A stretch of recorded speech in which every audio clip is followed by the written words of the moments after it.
Fala, turma! Bem-vindos a mais um Garagem do Silício. Eu sou o Gustavo Fuga, o host aqui dessa aventura do Vale do Silício, e estou muito feliz de estar aqui representando tanto a Monkin quanto a Link, como também nosso patrocinador iFood. E é muito legal estar aqui contando essas histórias de pessoas incríveis. E esse é um amigo que eu tive a honra de conhecer alguns meses atrás, por aqui, nessas andanças de Vale do Silício.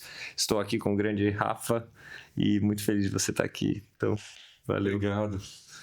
Vamos nessa.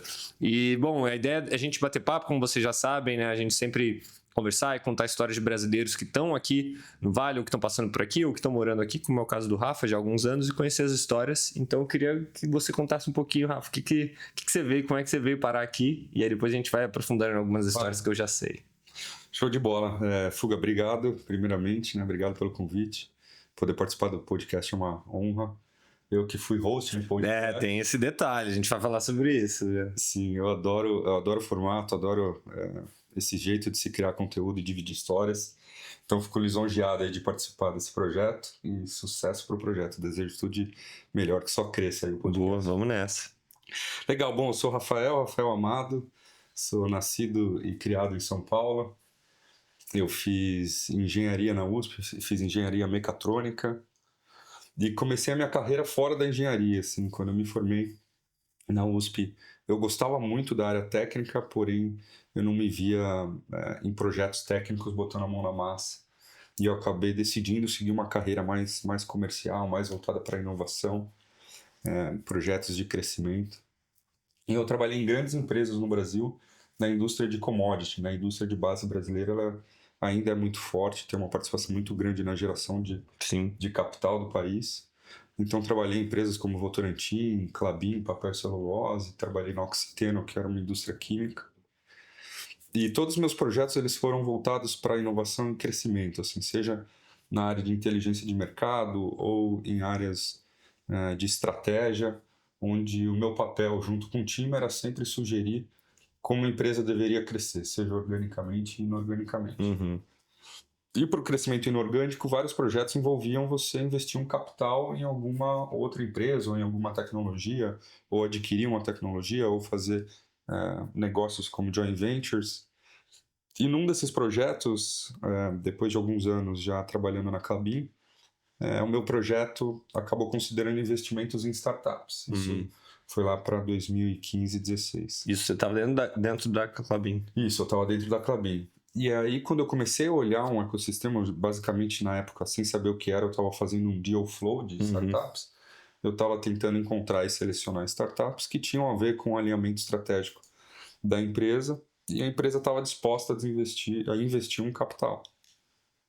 E aí eu me apaixonei pelo tema, eu fiquei vislumbrado, assim, entendendo o ecossistema de startup, como existiam empresas pequenas com, sei lá, de 5 a 15 pessoas que estavam criando tecnologias, seja em laboratórios, em garagens, não sei se tanto, né?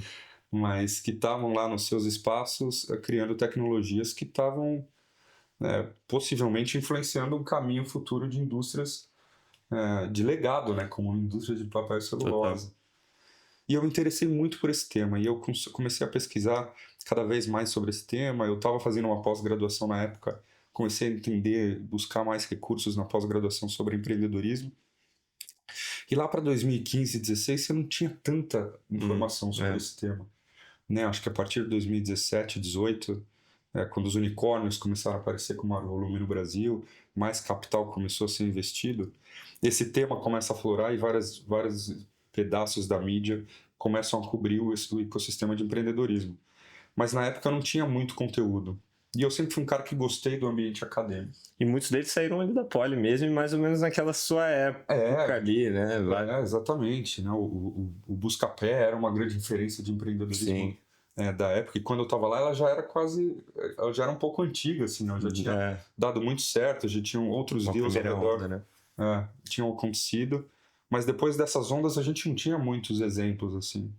E, assim, na faculdade eu sentia muito que eu tinha mais afinidade por ter projetos práticos, né? Me envolver em projetos mais práticos do que literalmente ficar estudando numa cadeira e lendo artigos, enfim.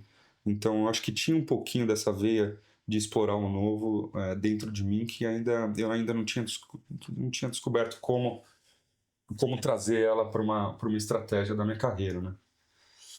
E aí, depois desse projeto, então, na Klabin, e terminando minha pós-graduação, tentando achar mais informação sobre empreendedorismo, obviamente que em qualquer pesquisa na época, o Vale do Silício saía como o primeiro ou maior berço de inovação do mundo.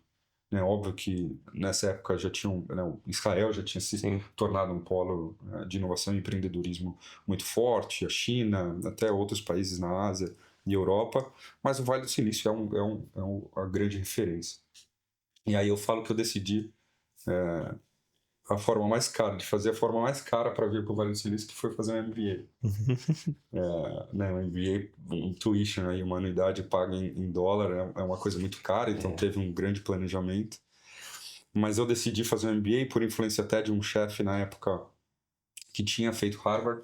Ele falou, pô, Rafa, acho que se você está buscando essa transição de carreira e mergulhar no empreendedorismo, eu acho que você tinha que ir para fora e um MBA vai te dar isso. E aí eu apliquei, me dediquei por basicamente um ano entre trabalho e estudar para o processo do MBA. É um processo difícil, né? Ele tem várias etapas que tem que ser preenchidas ali e super competitivo, então eu me dediquei muito a isso e aí deu certo. Eu acabei sendo aceito em UC Berkeley e foi o que mudou minha vida, basicamente, né? Porque hoje tinha que ter mudado a bandeirinha aqui hoje, né, cara? Tem que trazer uma de Berkeley e botar aqui, né? Eu trago uma. Boa, traz uma. Sim. E aí foi quando eu vim para cá. Então eu vim para cá em 2017 fazer um full-time MBA em UC Berkeley e fiquei 2 anos aqui imerso nesse ecossistema, né? Então, além de ter a oportunidade da universidade ter matérias mais tradicionais, a educação americana ela te dá muito espaço para eletivas, né? Sim. E aí eu construí todo o meu quadro de eletivas focado em empreendedorismo e venture capital. E aí eu entendi assim o que era o Vale do Silício por dentro, assim, e fiquei encantado. E para além das matérias também, né? Você estando ali, quantidade de evento, quantidade de estímulo, quantidade de coisa rolando é muito grande também, né? Então... Cara, muito grande. Eu falo assim, né? Tem algumas apresentações que eu falo sobre a universidade, sobre o UC Berkeley. E, na verdade, assim, a quantidade e número de recursos que você tem fora da sala de aula para empreendedorismo é ainda maior. É maior, né? Eu lembro, assim, o número de aceleradoras que tinham para você aplicar, aceleradoras específicas de temas, aceleradoras mais abrangentes, né, agnósticas da indústria, que vão te dar algum tipo de recurso. E o UC Berkeley tinha um programa, né, eu imagino que Stanford e outras escolas têm também, que eles te dão uma bolsa para você empreender no Summer, né, no momento de estágio. Tem a aula do Lean Launchpad, né, que no passado assim, era a grande bíblia do empreendedor. Acho que hoje ainda é uma grande referência. Claro. Tem um Lean Launchpad, uma aula de Lean Launchpad que é basicamente uma aceleradora que só entram 10 equipes, então você tinha que aplicar e fazer um pitch para poder entrar na aula para você aprender mais sobre isso, né, e tentar acelerar um pouco a tua ideia e tirá-la do papel. E o UC Berkeley tem uma aceleradora que é afiliada à faculdade que chama Skydeck, então ela é uma atividade independente, mas ela tem laços muito fortes com o UC Berkeley. Parte do carry dos investimentos volta para a faculdade em formato de recurso para empreendedorismo. Então, assim, é todo um ciclo de coisas até um pouco overwhelming, assim, até eu ficava meio... Você entendeu como navegar, o que tem, né? Exatamente. Mas... Cara, ali eu entendi, eu falei, porra, por isso que esse ecossistema tem essa posição e essa referência em empreendedorismo. Cara, eu tenho uma sensação, não sei se você sentiu isso, quando eu cheguei em Stanford, eu fiquei com uma sensação, tem tanto estímulo e tem tanta coisa, e pra mim, na minha cabeça, quando eu ainda estava no Brasil, todo mundo era empreendedor ali, ou quase todo mundo empreendia. Mas quando você passa a entender, claro, não é um curso só, né? Uma universidade, tem milhares de cursos, tem muitas pessoas muito técnicas, tem muita gente, a maioria não vai empreender, não está empreendendo. Eu fiquei com uma sensação do tipo, cara, eu acho que no Brasil, muitas vezes a gente tem um desestímulo a empreender, principalmente na graduação, e mesmo assim surgem casos, e cada vez mais, foi o meu caso, comecei a empreender na graduação e acho que está sendo cada vez mais comum, mas... mesmo sem apoio, sem nada, sei lá, não contava nem crédito. Eu tinha uma empresa, já estava contratando e não contavam créditos de eletivos ou de estágio, por exemplo. Então, assim... E aqui, apesar de ter todo esse estímulo, e claro, tem bastante gente empreendendo, eu fiquei com a sensação de que tem menos pessoas empreendendo do que eu achava ou que deveria, talvez. Você sentiu um pouco isso, assim? Tô viajando. Não, acho que você não tá viajando, assim, o meu ambiente universitário aqui nos Estados Unidos, ele foi num mestrado, assim, e o mestrado, principalmente o MBA, que ele é um mestrado em Business Administration, em administração de negócios, ele é um pouco mais genérico no quesito de ali você vai aprender, ou deveria aprender, ou está interessado em aprender em operar negócio, seja através de, né, sendo executivo numa grande corporação, trabalhando numa mercado financeiro, né, muita gente. Financeiro, consultoria. Mas ali é um momento de transição da tua carreira, né? Você não vai para o MBA para continuar fazendo o que você está fazendo. Né? Falam que não sei que tem uma bancada e aí você tem que voltar um pouquinho. Mas assim, você está esperando sair de lá com uma perspectiva de crescimento acelerado, por exemplo, que essa empresa deve ter um programa de fomento e patrocínio de MBA, e você volta com uma trilha de carreira já feita para quem fez o MBA. Então, né, a gente fala que você deveria estar tendo algum nível de mudança, um ponto de inflexão na tua carreira, seja dar um salto em um cargo muito importante, mudar de indústria ou mudar de geografia. O MBA funciona muito para isso, né? Se você quiser fazer os três ao mesmo tempo, falam que é um pouco difícil. Mas você tem sempre um desses três elementos num ponto de inflexão. Legal. Então eu estava num ambiente propício para mudança, então eu via muita gente falar de empreendedorismo. Por exemplo, no undergrad eu imagino que isso seja um pouco diferente. Também não consigo dar muita opinião nesse tema para undergrad, mas para o MBA, pelo menos no momento que eu estava ali, eu acho que ele era um ambiente onde todo mundo questionava qual era o próximo passo. Entendi. E por estar no Vale do Silício e respirando... Empreender era sempre uma opção, seja a segunda ou a terceira, mas em algum momento eu ouvi alguém falar: mas sabe que eu estou até pensando, se eu toco meu próprio negócio, eu desenvolvo minha própria ideia. E para você já tinha a convicção de que era a primeira coisa, ou era essa mudança geográfica? Enfim, como é que estava a sua composição? Cara, eu fiz uma loucura, porque eu saí da indústria de commodity para entrar numa indústria de tecnologia core, principalmente mais baseado em software aqui, né? Berkeley tinha muita coisa de hardware também, mas não era a mesma tecnologia de commodity que eu estava vivendo. Então eu mudei totalmente de indústria e mudei totalmente de geografia, né? Que eu queria ficar nos Estados Unidos e eu queria viver esse ecossistema aqui no Vale do Silício especificamente. Então, assim, eu estava mudando dois grandes elementos da minha vida profissional quando eu vim para cá. Sem contar a pessoal, né? Que é uma decisão... enfim, é difícil, ela tem que ser bem planejada, é um investimento grande, então foi uma mudança completa. E foi arriscado, assim, então eu falo que muita gente fala do tema, né, sorte, eu estava no lugar certo na hora certa, ou você cria a sua própria sorte. Acho que tem um pouco dos dois. Eu fiz toda a trajetória do meu MBA para que eu ficasse aqui e ficasse conectado com o ecossistema de startups. Talvez minha primeira opção durante o MBA era empreender, mas era tanta informação nova aqui que eu não estava muito centrado numa ideia, não tinha uma ideia fixa, nenhum caminho para seguir e convergir durante o MBA, e 2 anos passam muito rápido. Assim. Então, eu tomei a decisão de, cara, vou absorver mais para depois, sabendo onde que eu tenho mais paixão sobre empreendedorismo ou paixão sobre resolver algum problema, eu vou desenhar essa carreira depois. Mas eu queria me manter nesse ecossistema. Então, eu estava explorando várias áreas ao redor do empreendedorismo, que era Venture Capital, era o Corporate Venture Capital, porque eu tinha trabalhado em grandes corporações. Sim, você sabia navegar. Trabalhar em startups já em mais growth stage, porque ter um salário para mim era importante pós-MBA. Então, assim, eu comecei a abrir meu leque dentro de um ecossistema ou de um tema que eu escolhi para mim. Então, no final do MBA eu comecei a convergir mais para isso e acabei ficando nessa área, vamos dizer assim. Aí você foi trabalhar numa grande corporação. Como é que foi para parar na Globo? Como é que foi essa viagem? Foi muito interessante. Coisas que, acontecem no Vale do Silício, né? Eu estava, enfim, explorando todos os recursos que conectavam estudantes com startup. E eu acabei me conectando com o ecossistema da Plug and Play. Plug and Play é uma grande, diria assim, aceleradora de startups, mas ela tem também uma esteira de inovação corporativa, onde empresas e corporações se conectam com startups via plug and play, né? Ela é um bicho um pouco diferente das aceleradoras que a gente conhece tradicionais, como 500 e o Y Combinator, mas ela tinha lá várias startups que ficavam desenvolvendo seus projetos dentro da plug and play.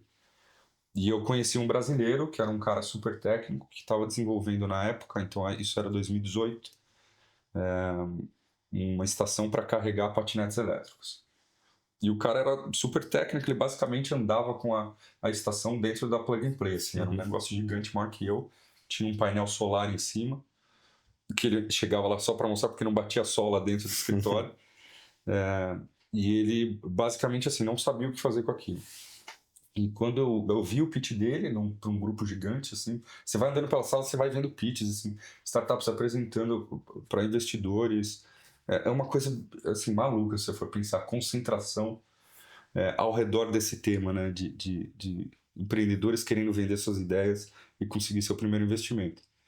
E aí eu achei super interessante o tema, fui conversar com o cara e eu comecei a ajudar ele a estruturar como seria o modelo de negócio, como é que ele poderia fazer dinheiro daquilo, né, um modelo de receita, e usar basicamente as ferramentas e técnicas que eu estava aprendendo na faculdade, no MBA, para tentar ajudar esse cara. E eu falei, pô, se você aplicar para algumas aceleradoras, talvez dê certo, da gente conseguir até mais recurso para a gente tocar isso. E eu já criei uma dor de dono, então eu já estava falando como se eu fosse parte daquilo, né? E ele falou, pô, Rafa, então me ajuda a aplicar para essas aceleradoras e entra comigo para tocar isso. Eu falei, pô, beleza, vamos embora. E aí a gente aplicou para o Skydeck, que é essa aceleradora afiliada a UC Berkeley, aplicou para algumas outras e para a Y Combinator. E a gente foi para a final da Y Combinator. A gente foi chamada para a última entrevista. Eu Quem tenho foi até o partner? Cara, eu não lembro, assim, mas eram uns caras muito voltados para hardware. Então não eram os partners tradicionais que entendiam muito de software, de marketplace.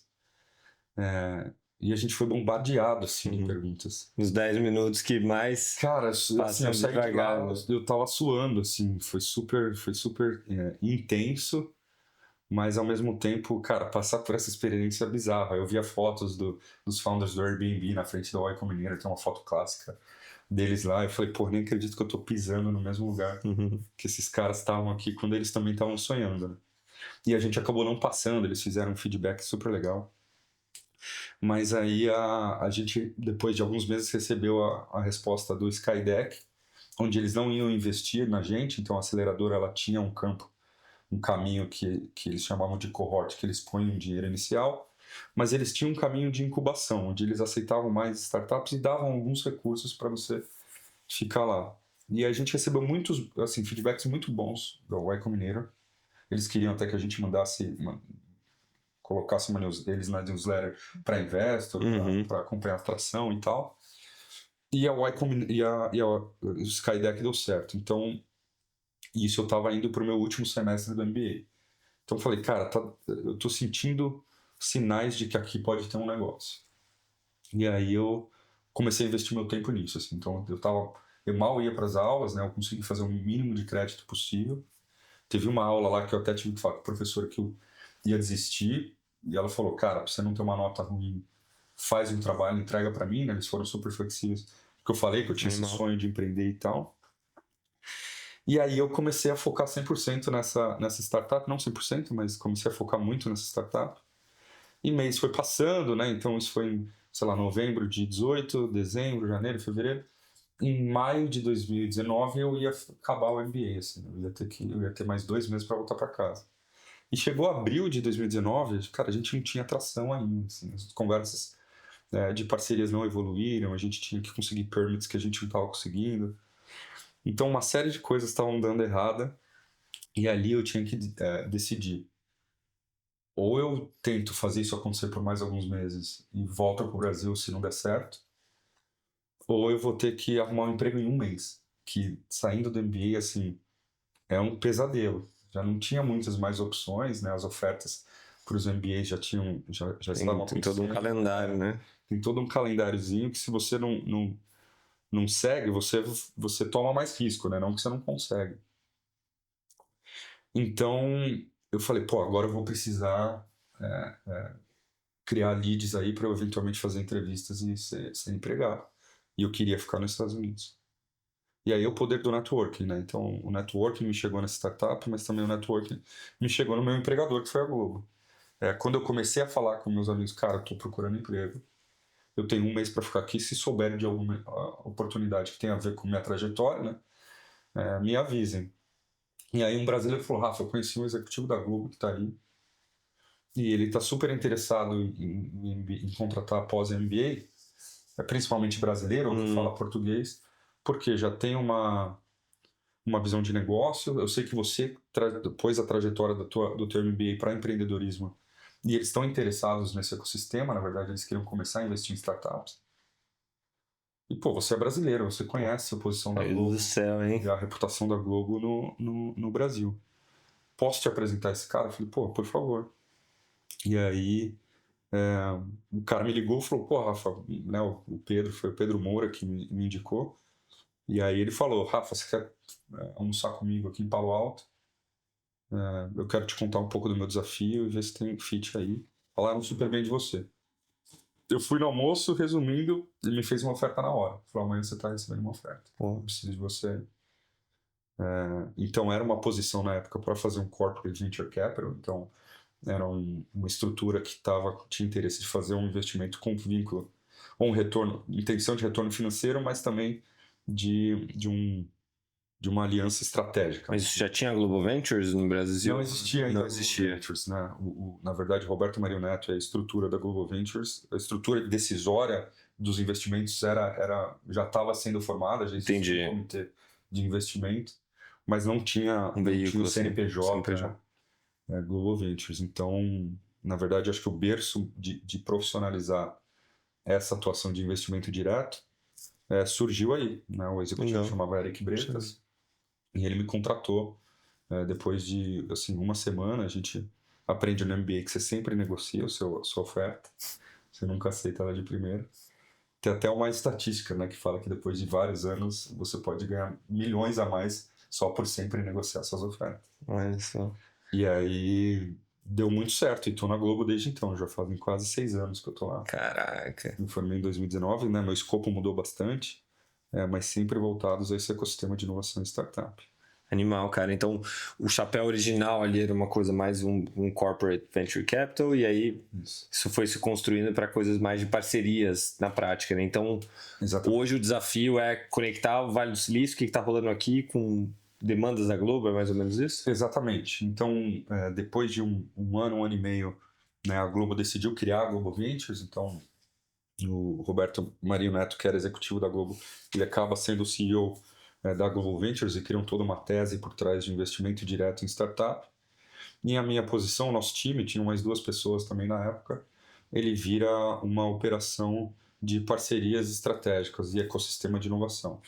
Então a gente se conectava com empresas de tecnologia. Na verdade, a gente começou com um deal flow de startups, mas na verdade o tamanho das empresas não era um critério específico. A gente falava com empresas públicas, startups com 3 pessoas, e o foco era trazer inovação para acelerar, trazer tecnologia para acelerar a inovação na Globo. Tá. Seja resolver um desafio de curto prazo ou começar a testar coisas talvez que a gente via como uma tendência futura. Entendi. Então, chegava alguma dor de alguma área, passava lá pela priorização da galera e falava, essa dor aqui precisa resolver, e aí você ia meio que buscando soluções por aqui. Perfeitamente, né? Então, se a gente interpretar a gestão desses parceiros de tecnologia como um funil, o que alimentava esse funil era uma demanda interna. Áreas que têm um desafio de tecnologia, basicamente, acabam vindo para o nosso time e trazendo essa demanda, literalmente, e a gente vai no mercado tentar entender como outras empresas de mídia estão fazendo, que tecnologias que estão sendo usadas, e se a gente pode ter acesso a essa tecnologia, se são desenvolvidas por startups ou qualquer empresa de tecnologia de qualquer tamanho. E a segunda forma de alimentar esse funil é através de tendências de mercado, né? É muito interessante que o que está sendo desenvolvido por startups aqui, em qualquer lugar do mundo, ele vira proxy por coisas que podem ser maduras de mercado nos próximos 5 anos, né? Então acabam eu acabava usando essa pesquisa como uma captura de tendência para influenciar movimentos na Globo. Uhum. Então, eventualmente, vi uma tecnologia que, peraí, eu já vi 2, 3 startups nos últimos 6 meses fazendo isso, com investidores grandes investindo nelas. Cara, essa tecnologia tende a crescer por causa desse ecossistema. Muito capital vindo, várias startups fazendo a mesma coisa surgindo. Vamos olhar esse tema e ver como isso se aplica ao nosso negócio? É mais difícil de você converter para uma parceria isso? Claro. Realmente testar a tecnologia. Não está tão maduro ainda, às vezes. Não está ainda. tão maduro e às vezes a gente ainda está entendendo como que isso vai se refletir na indústria de mídia e publicidade. Mas é uma forma também que eu tento usar esse acesso ao ecossistema para o nosso benefício. Entendi, mas então a parte de investimento direto mesmo em startups aí fica com a Global Ventures, ou então fica só a parte mais de parcerias aqui contigo, né? Exatamente. Entendi. Mas a gente troca... Mas vocês devem trocar muita coisa. Exatamente. Muitas vezes vem alguma startup que foi avaliada, independente se a Global Ventures vai seguir ou não. Se tiver algum paralelismo ou sinergia com a Globo, eles contatam a gente, porque a gente sabe que possíveis áreas que poderiam testar a tecnologia. E às vezes a gente vê 2, 3 coisas aqui no Vale do Silício, que a gente já vê que está acontecendo em outros lugares, que a gente passa para eles e fala, independente se vocês gostam dessa ou dessa startup, fiquem atentos, isso tá rolando. Tem um movimento ao redor disso. Entendi.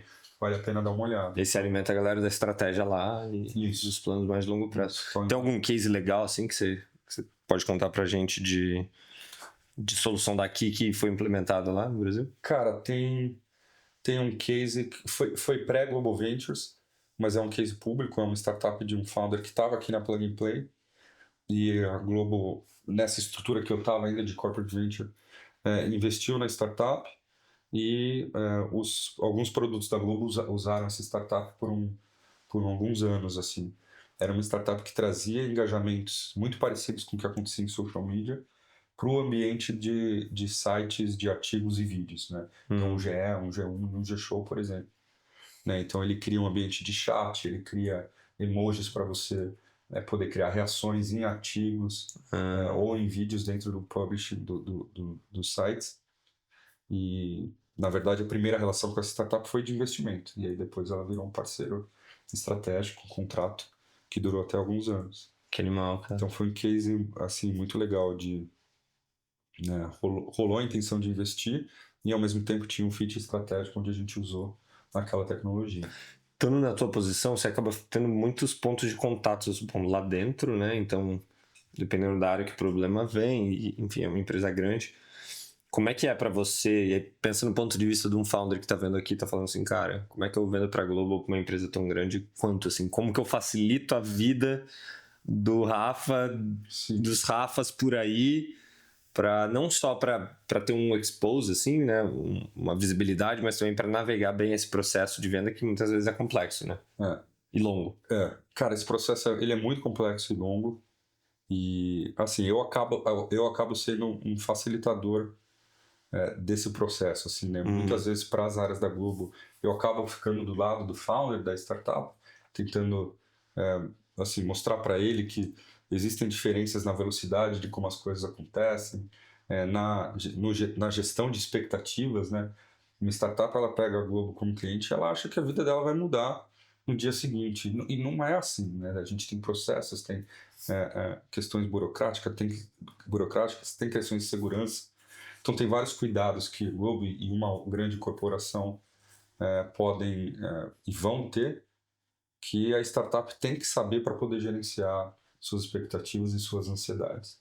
E, ao mesmo tempo, eu tento evitar que a Globo também demore muito para também não assim, assim, uma startup em alguns meses ela pode ou morrer ou chegar num nível de crescimento que ela fala, pô, agora a minha estratégia mudou, a minha precificação mudou, eu já não preciso mais de algumas facilidades comerciais, né, ou talvez assim, descontos quando você faz que estão querendo adquirir clientes.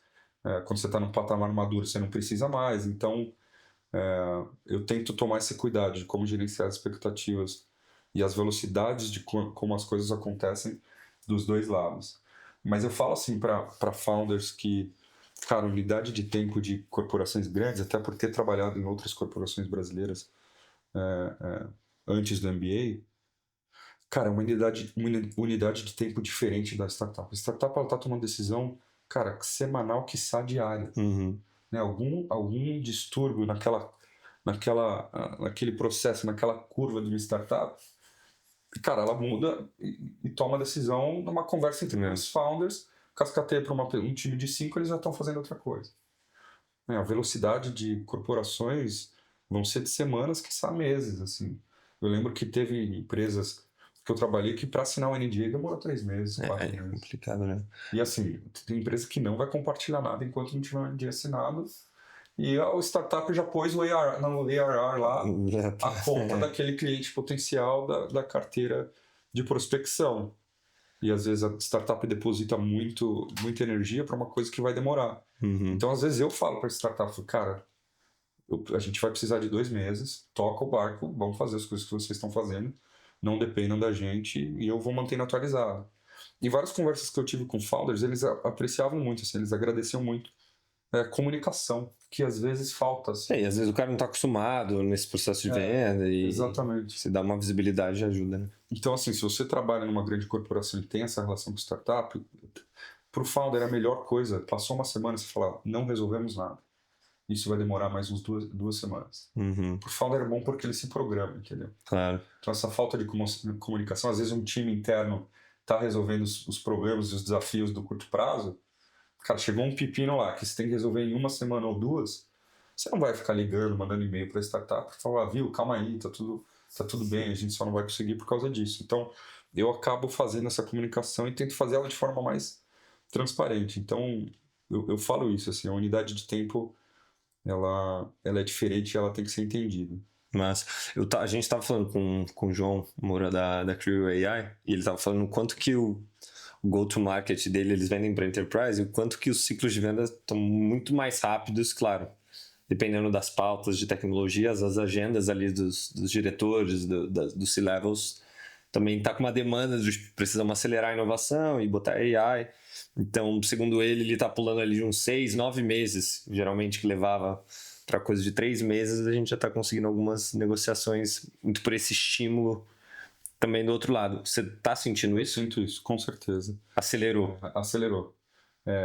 Até assim, por a gente ter essa área estruturada de parcerias estratégicas, a gente conseguiu rever alguns processos internos que foram adaptados para esse tipo de relação. Uhum. Então, se eu sei que eu estou fazendo uma relação com uma startup que eventualmente vai pegar o advogado da aceleradora que ajuda os times, né, para rever um documento, eu não vou mandar um documento tão pesado. Lógico, eu tenho que ter toda uma proteção ali, porque a reputação da Globo é muito importante, mas a gente conseguiu tomar alguns riscos para poder fazer um processo, por exemplo, de NDA, acelerar, que hoje até, nem embarcando muito AI, já há alguns anos, a gente consegue assinar um NDA em 1 ou 2 semanas, né? O que antes chegou a demorar meses. Então, eu acho que o apetite das empresas para trabalhar com esse ecossistema está aumentando. Quando o apetite aumenta, as pessoas começam a aprender mais sobre como interagir com startups e com esse ecossistema. E aí as coisas começam a acelerar. Então, eu concordo 100%. Você sente que já deixou de ser alguma coisa que era mais não nice to have, mas assim, o bracinho da inovação para ser uma coisa mais transversal, assim, cara, precisamos de soluções, por exemplo, de AI ou de tecnologia aplicada aqui em absolutamente tudo e não só num braço de inovação? Você sentiu essa movimentação nesses 6 anos, assim? Cara, eu senti essa movimentação, assim, eu lembro muito de... Eu não sei como os movimentos dentro das empresas aconteceram, mas antes eu acho que eu ouvia mais falar sobre áreas de inovação e hoje não tem muito isso, né? Na verdade, a inovação ela está dentro de cada área, mas talvez você tenha áreas de business development, de parcerias, ou até uma área de procurement, né, de compras, que vão contratar serviços, que já tem algumas pessoas lá que já olham serviços de tecnologia mais emergentes e inovadoras. E acho que as empresas estão revendo também processos jurídicos e legais para poder atuar com esse ecossistema. E a partir do momento que assim, muita startup num tema começa a surgir, é melhor você estar perto delas de alguma forma do que você eventualmente ser sugado por elas no futuro, né? Sim. Então hoje você está num estágio, aqui no Vale do Silício há muitos anos, e eu acho que no Brasil há alguns, né? Quanto mais capital tem, mais startups crescem, e mais se fala sobre esse tema, mais as empresas vão ter apetite em interagir com esse ecossistema. Animal. Você acha que, especificamente olhando para AI, assim, como você avalia o uso prático hoje dentro da Globo, assim? O que está sendo já usado, que você pode contar para a gente? Qual o nível desse contínuo num processo? Onde você acha que está nessa história? Cara, a gente está evoluindo muito rápido com isso. Dentro da nossa diretoria de parcerias, a gente também tem um pedaço que a gente chama arquitetura de novos negócios e infraestrutura de dados e inteligência artificial. Então, na verdade, a gente criou um programa de inteligência artificial dentro da Globo, onde a gente olha qual é o impacto de IA em todos os negócios, todas as etapas, não só nas áreas de negócio, mas nas áreas de tecnologia, de produção de conteúdo, transversais, de RH, infraestrutura, finanças e tudo, e onde a gente já consegue aplicar com qual intuito, né? Então, a gente está olhando desde aumentar eficiências, como conseguir gerar mais coisas, mais produtos, como também treinar mais pessoas para elas se tornarem mais eficientes. E eu estou vendo que o tema, há pouco tempo atrás, se falava muito sobre substituição de mão de obra por IA. Uhum. E é engraçado como isso, para mim, virou muito mais um tema de o quanto a gente vai investir nas pessoas para elas alavancarem IA e se tornarem mais produtivas. Né? Eu participei de algumas conferências nesses últimos meses e não tinha uma empresa que não falou de tanto budget investido em IA. Cara, chega um terço, chega a ser só para treinar pessoas. Né? Talvez um capital que nem tivesse disponível para treinamento de pessoas no passado, e IA está fomentando que empresas pensem nisso e comecem a pôr capital em treinamento de pessoas para usar essas ferramentas da melhor forma. Então, não só dentro da Globo, como fora, eu vejo várias empresas explorando de forma formal e organizada isso. Assim. Como é que é a relação com as startups do Brasil? Então, imagino que tem algumas soluções que são tem mais caras de locais, talvez vocês Com certeza. Tipo, você faz esse scout por lá também? Tem outras pessoas fazendo por lá e aqui? Sim, é muito interessante, né? O nosso time, então, hoje só estou eu posicionado aqui nos Estados Unidos, na Califórnia especificamente, na Bay Area, e o time todo está no Brasil. Uhum. Então, tem meus pares lá que tocam essa relação com os ecossistemas brasileiros. O volume ainda é menor, sim, apesar de ter mais gente lá, né? Mas acabam encontrando menos startups aderentes ao nosso negócio. Mas o pessoal faz isso através de conexão com os ecossistemas que estão sendo criados, muitas vezes patrocinado por grandes empresas, com a academia, né? Tem cada vez mais faculdades criando um braço, seja de aceleradora, seja de investimento ou de incubação. Tem alguns polos de coworking que tem uma questão acadêmica, mas também uma de patrocínio e investimento, que estão criando assim, ambientes quase que nem aqui nos Estados Unidos, uma Draper Singularity. Coisas não tão acadêmicas, mas voltadas mais para se ensinar empreendedorismo e dar recursos para empreendedores. Então existe um movimento lá forte, mas o volume ainda acaba vindo mais daqui. E é muito interessante que eu encontro muitos brasileiros empreendendo aqui que têm interesse de aplicar sua tecnologia no Brasil, e eu acabo fazendo essa ponte, ou que estão fundando suas startups no Brasil, mas vêm aqui levantar capital. E eu acabo conhecendo eles aqui e não lá, né? Então, assim, tudo isso para falar que esse raio da Bay Area ou do Vale do Silício, onde se tem muito capital para se investir, acaba concentrando e facilitando o seu acesso a isso, sabe? Tanto é que eu encontro brasileiros levantando capital aqui que estão lá no Brasil e lá ninguém nunca encontrou. Muito comum, né? Dessas soluções, assim, para além das que vocês já estão trabalhando juntos, assim, o que você viu aí ultimamente, ou coisas que você achou super legal, ou que você acha que estão na tendência aí para esse ano? Cara, eu estou muito interessado num tema, assim, particularmente independente da Globo, de como assim, a automação de tarefas, né, que acho que hoje muito traduzida pela agentificação, a criação de agentes, podem multiplicar o seu poder de execução. Assim, estou muito interessado por esse tema. Eu acho que AI para publicidade, para mídia, para geração de conteúdo, geração de artigos, tem tudo a ver com qualquer empresa de mídia e está sendo estudado, analisado e já em utilização. mas eu estou muito interessado na aplicação disso no capital intelectual, assim, achando interessante coisas que estão acontecendo, como pessoas interessadas em automatizar processos para poder se multiplicar, mas ao mesmo tempo curioso para ver como isso vai impactar a forma que as pessoas trabalham e pensam, né? Hoje, por exemplo, eu vejo que eu tenho um dilema quando eu tenho interface com essas ferramentas, que eu tento planejar muito na minha cabeça e promptar coisas para responder etapas do meu planejamento. E eu vejo que tem pessoas que já perguntam para o prompt, para um chat, alguma coisa assim, faça as perguntas que você precisa para você planejar isso da melhor forma. E é uma virada de chave para mim, né? Onde você, na verdade, aceita que o ponto de partida ele não está vindo... Ou a estruturação... O ponto de partida ainda é seu, mas a estruturação daquilo não vai vir da tua cabeça. Já não precisa mais necessariamente. Já conta com uma ferramenta para acelerar esse processo, para pensar para você, o que é muito maluco, assim. Doideira. É doideira. Massa. Cara, você é um cara muito ativo na comunidade, enfim, de brasileiros por aqui, por já estar há tanto tempo, e acho que por ver, acho que os desafios que tem, e isso quando você comentou, né, de muitos brasileiros vindo para cá para fazer fundraising, e gente que mora aqui, que resolve mudar a vida para cá. E você é super ativo, assim, acho que isso passa pelo podcast, passa por alguns grupos que você, né, abraçou, organizou. Eu queria que você falasse um pouco sobre isso, assim, como é que foi essa coisa do Brazucas no Vale? Sim. Cara, o Brazucas no Vale surgiu por uma missão minha de compartilhar conteúdo em português com o público brasileiro sobre empreendedorismo de quem estava aqui dentro, né? Então, eu vim para o MBA em 2017, foi quando eu mudei para o Vale do Silício. E em 2018, 2019, assim, estava acontecendo um boom de startups no Brasil.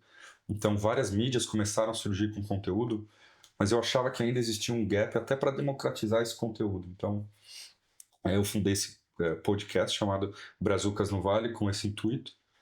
E eu tinha uma cofundadora, na verdade, minha esposa cofundou esse podcast comigo, e uma jornalista chamada Yasmin, que era uma jornalista que estava estudando aqui em Berkeley, então ela já estava imersa no ecossistema de inovação.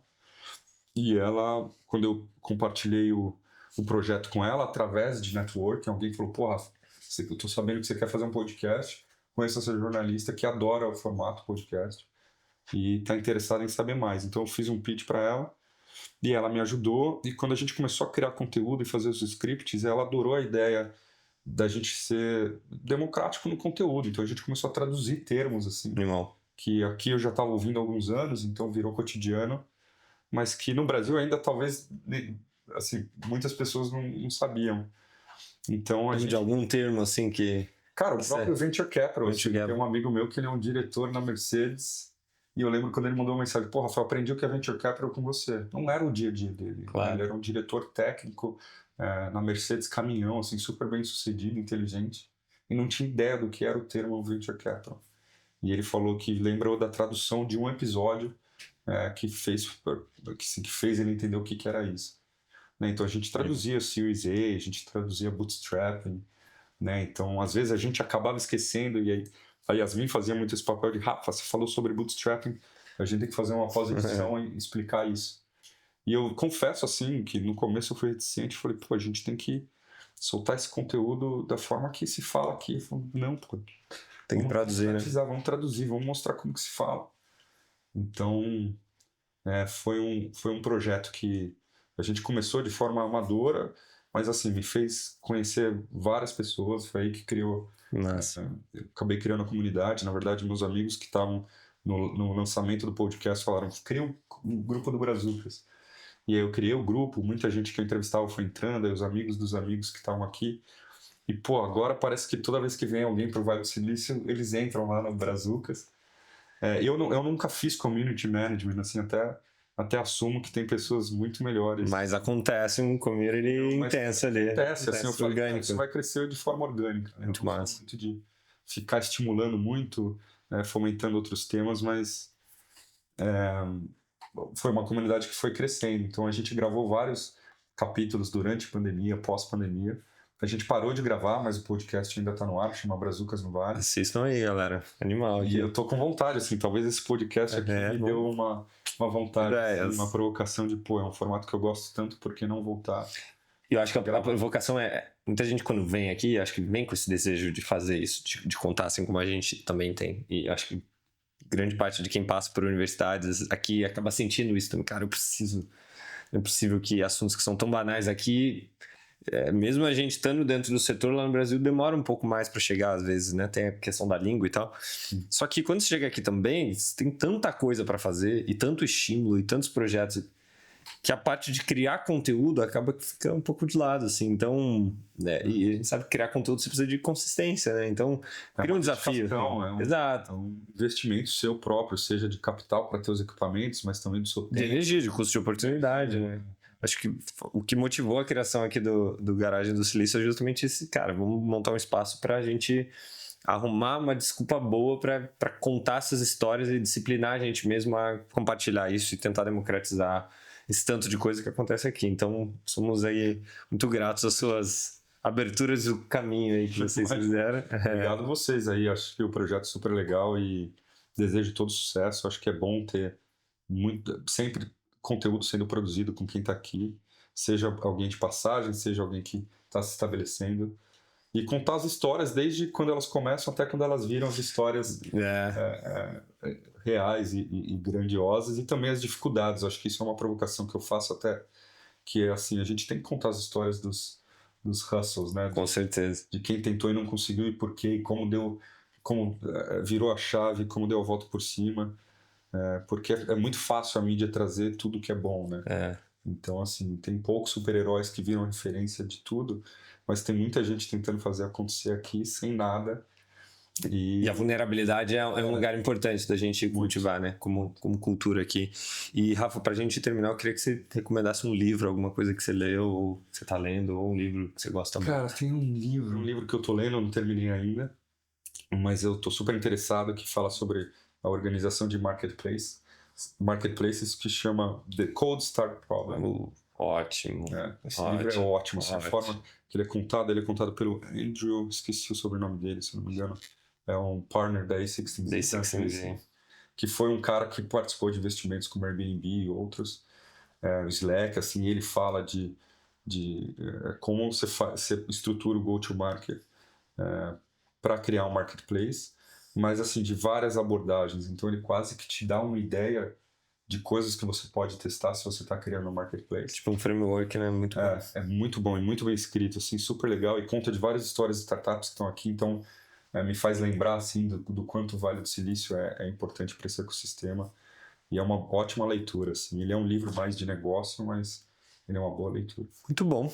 Galera, assim, com essa belíssima indicação, terminamos mais um episódio. Queria te agradecer de novo, meu querido. Estamos juntos. Estamos juntos. E até a próxima, galera. Tchau, Até, tchau. pessoal. Tchau, tchau.